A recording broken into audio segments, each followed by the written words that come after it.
Welcome back, brothers and sisters. I am Braden. This is Langley Outdoors, the place where we not only talk about what's going on in the gun world, how we're going to fix this bad boy together and save our country while we're charting this course towards freedom, backhanding tyranny every place we find it.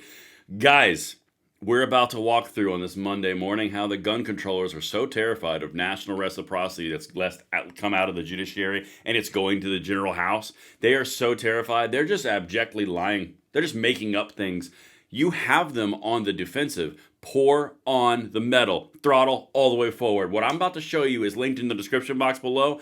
I cannot wait to hear from you guys. And of course, make sure you hit that like button, subscribe to the channel, turn the notification bell on. Patriotism is not a spectator sport, so make sure you aren't spectating and you jump off the sidelines into this freedom fight. All right, let's get into this, people. We got to talk about something. So, per usual, all of the stuff that has been found is on my X account, at BradenLOA, if you'd like to share it, if you'd like to jump in there, follow. It's a party. We can have a conversation, but let's get into the issue here.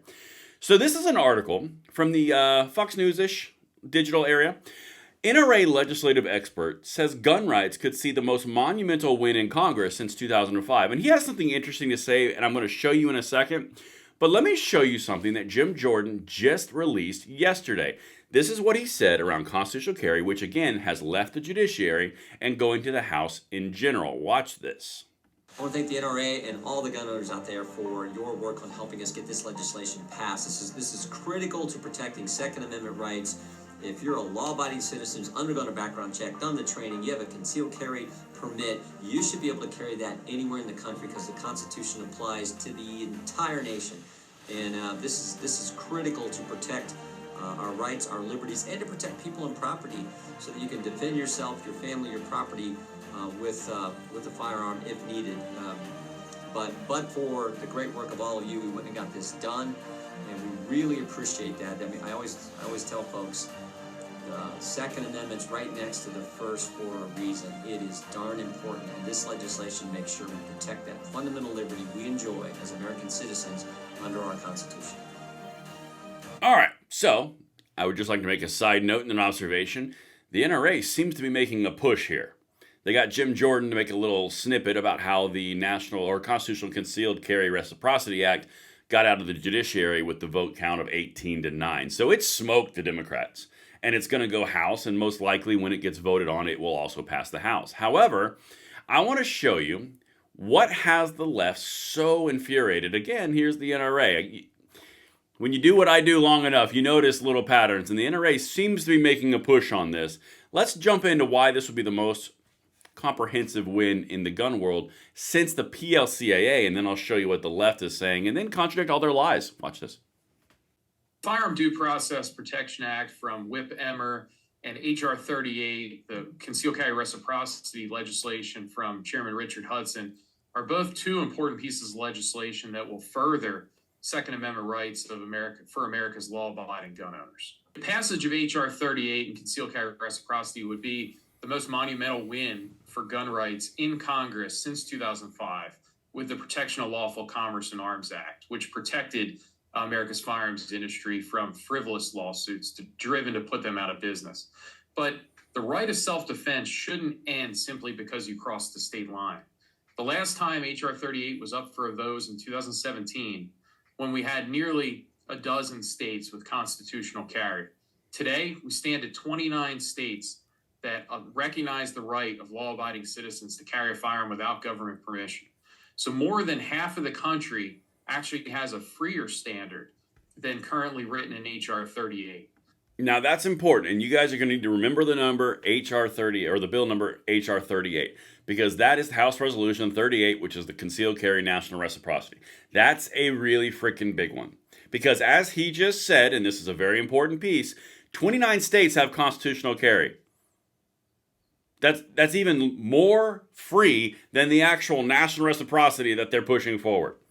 So when you're talking about the wins that we can gain from the Trump administration, this is a pretty big one. Because if you've got national reciprocity going from red states to blue states, that takes away the blue state power. It creates an inequity in the blue state citizens and the red state citizens, laying the groundwork for a big old court fight. You have to understand the bigger, broader play here. This is a huge step. We need to push this one forward because I think it's honestly correct. it would be the most consequential law since the PLCAA in protecting the gun rights. I do believe that's an accurate assessment. But that's what's got the lefties completely lying, bold-faced lying and ginning up fear to try to defeat this. They are terrified. Meanwhile, March for Our Lives just fired 13 of their 16 staffers. Guys, keep pouring on. One more thing I want to show them, then I'll show you the lies they're spewing. So with Chairman Hudson's bill and with Chairman Jim Jordan's help and other members of the Judiciary Committee favorably voting that out 18-9 yesterday and making it eligible for a vote on the House floor makes that reality one step closer. I know President Trump's Sharpie is ready to go. He's at the desk ready to sign it. He's committed to that. He's called for its passage, and it's long past time that this finally happened. With a pro-gun Congress, with a pro-gun House, pro-gun Senate, and a pro-gun president in the White House, now is the time to put the foot on the gas and try to restore Second Amendment rights of America's gun owners that were taken away during the Biden administration and in prior administrations. All right. Thanks, Fox News, for like the PowerPoint presentation question right there.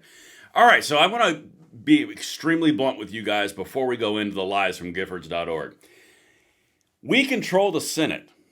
John Thune controls the Senate. He can bring this bill up, assuming that it passes the House, at any moment. Now, here's the thing. The filibuster is the only thing getting in the way of this thing going to Trump's desk. It's going to take some political wheeling and dealing, and I don't know what's going to happen. But it's a tremendous success that it gets out of the judiciary. It's a tremendous success that it was introduced and has as many co-sponsors as it does. Tremendous success that's going to the House broad. Now we've got to get it into the Senate. Once it gets into the Senate, that's when the games start to play. Because again, this is not an insane request. This is literally abiding that states can honor each other's gun rights or permitting systems, okay? National reciprocity. But now, let me get you into what the Giffords.org is lying about. Because this is when, they're scared, they just lie, they just make stuff up. Watch this.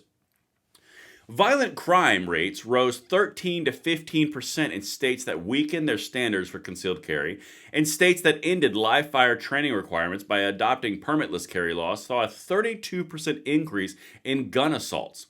Data shows that loopholes and flawed gun laws increase the risk of violence against police, says the defund police supporting Giffords.org. Anyway, quote, this is where the director of Giffords is coming. They don't care about the truth. They care about anti-gun stuff. Quote, this legislation is a dramatic infringement on states' rights and would be disastrous for gun crime and law enforcement safety in our country. It would allow anyone with a gun to carry a hidden one in public. Ooh. Violent crime rises when state concealed carry standards are weakened, and this would weaken the standard in every single state. It would also endanger police and make their jobs harder. If members of Congress care about fighting gun crime and keeping their communities safe, they will oppose this bill. Otherwise, the consequences are in their hands, said Giffords Executive Director Emma Brown. Well, Emma Brown is a gun-controlling hack. Because right here, as you can see from an actual study from the Attorney General of Ohio, Dave Yost, 8 of 10 cities went down after they instituted constitutional carry. The only cities that went up were Cincinnati and Dayton. The ones that went down were Columbus, Cleveland, Toledo, Akron, Parma, and Canton. 8 out of 10 cities go down in the first year of constitutional carry, and you're going to tell me that it's this horrible thing? Yeah, no, this is because you're politics and you don't want anything positive for gun rights. But let me continue here, just to show you where their brains go, because this is quite literally the next step. They also, guys, they brought forward H.R. 60, the Knife Owners Protection Act of 2025, which allows the unrestricted carry of a knife across state lines. Guys, they are literally following in Britain's footsteps. Knives are now on the short list of gun controllers because they're losing in the gun control fight. Now they're going after knives. It's all about fear. It's all about stoking insecurities. And it's about imposing freedom through scaring people out of their rights. That's exactly what this is. It is this pathetic. We are winning. Pedal to the freaking metal, and we'll get this done. Let me know what you guys think in the comments below, and I will see you on the next one. I'm Braden. See you later.